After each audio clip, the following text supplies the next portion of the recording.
तर नमस्कार मंडळी, लग्नावरून आल्यावरती ना मेकअपचं सामान ठेवून देणं हा मोठा सर्वात जास्त टास्क असतो आणि तेच मी ते करत होते. इतका पसारा झाला होता की काय सांगू तुम्हाला. तो सगळा आवरला आणि नंतर आहे ना वेदाच्या आत्याला आणि वेदाला देखील जायचं होतं बरं का आत्यासोबत पुण्याला. तर वेदाच्या आत्यानं सकाळी शेतात जाऊन ताजा भाजीपाला आणला होता आणि इथे त्यांचं काम चाललं होतं भाजीपाला भरण्याचं. आणि हे बघा आमचा गोलूदादा मामाच्या पोरीला घेऊन कसं सायकलवर फिरतोय. नंतर वेदाला छान असा चिक्कू खाऊ घातला आणि गोलूदादालाही भरवलं सोबतच.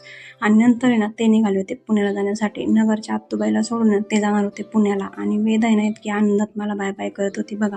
ती गेली पुण्याला आत्तूसोबत आणि संध्याकाळी ना आमचा चिकनचा बेत होता, त्यामुळे ना आम्ही गेलो होतो दुसऱ्या मळ्यामध्ये दुसऱ्या चुलत्यांच्या घरी यांच्या. तिथे ना चिकनचा प्रोग्राम होता. तिथे ना मस्त छान असं आहे ना चुलीवरती चिकन बनवायला घेतलं होतं आणि ना आम्हाला गॅस आहे बरं का मंडळी, पण चुलीवरचं चिकन खायचं होतं म्हणून आहे ना छान असं चुलीवरती चिकन बनवायला घेतलं आणि तुम्ही पाहू शकता आपलं चिकन किती भारी झालं असेल.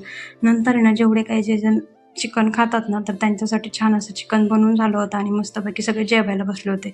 दुसऱ्या दिवशी ना आम्ही गेलो होतो पटरावरती भुईमूग खुरपण्यासाठी. तर छान असं पटरावर जाऊन भुईमूग वगैरे खुरपला आणि सकाळीच गेलो होतो. तिकडून आल्यावरती छान असा गरम गरम स्वयंपाक बनवला आणि जेवण केलं. दुसऱ्या दिवशी देखील आम्हाला आहे ना शेतात जायचं होतं आणि शेतात गेल्या गेल्या बघा लगेच आम्ही इथं कलिंगड कापून खाल्लं होतं. नंतर आहे ना शेतातला थोड्याच्या ऊसामध्ये पण गवत झालं होतं म्हणून तो ऊस देखील खुरपला आणि नंतर संध्याकाळच्या वेळेस आम्ही जरा लवकरच घरी आलो होतो, कारण संध्याकाळच्या वेळेस आहे ना बिनमोसम बारिश हो गई थी. चलो भेटूयात आपण नेक्स्ट व्लॉगमध्ये, तोपर्यंत